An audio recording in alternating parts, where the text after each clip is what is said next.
can cultivate that sense of wealth, that sense of abundance in you, the more you can feel that sense of joy, the more easy it's going to be for you to do financially. Because you're not going to be in this scarce, fearful mode. Now, that's not enough by itself. You can have this great sense of abundance and do the wrong mechanics and be a disaster. True or false? But if I had to have an area to get you started with, you want to have the emotion and psychological strength, because that's going to carry you through when the mechanics are boring or frustrating, or when things aren't working out. Your emotion, your psychology is what will carry you. It'll get you to keep doing it. Everyone knows, if you've done any studies, Dr. Seligman is very famous for doing studies on optimism. And in those studies, you know what he found out? People that are pessimists are much more realistic. They're much more accurate. If you give them a test and you ask them to look at something and give you a size measurement of it, or to evaluate their own success or failure at a task, and every study Seligman's done, he did it in the University, I think Pennsylvania if I remember correctly originally, what he found was that optimists always see themselves as doing better than they really did. They basically BS themselves. What happens to pessimists, they're 10 times more accurate. But here's what he found out. What he found out is because the people who are accurate never push themselves because they know it's never going to work anyway. Whereas the optimist sees it better than it is, so they keep doing it. Because they have the illusion they did well, I'll do even better next time. And because of that optimism, they did it more often, and so optimists succeed at a 4 to 5-fold, depending upon the task, result ultimately beyond anything that a pessimist will do, and they're not as accurate.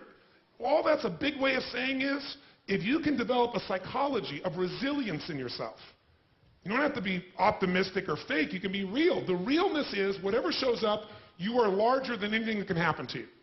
You are larger than any financial challenge you could ever face.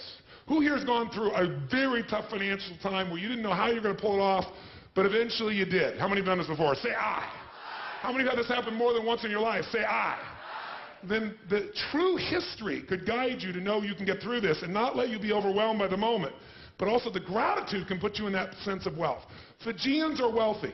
Whenever I bring friends there, we have 325 acres and 3 miles of ocean frontage. It's unbelievable. But you go up these 2 villages, and my friends initially will say, well, look at their houses, look at their homes, and they don't really have electricity, they don't have this, but they don't feel poor. It's your identity. The way you define the wealth determines whether you're wealthy or not. So are there enough things for you, knowing that 2/3 of the planet lives on $2 a day, that you could get yourself to really feel grateful, yes or no? Yes. How much of your life do you get benefits from today that you never had to create? Think about it. Like I said, the roads you ride on, the library, the books you didn't have to write, right? The internet that you can access in seconds and get answers to just about anything. The people in your life that you didn't have to raise, but are there for you. Think about all the different aspects of your life. If you want to be wealthy, all you have to do is associate. So before we do the financial part, because financial independence is different than wealth.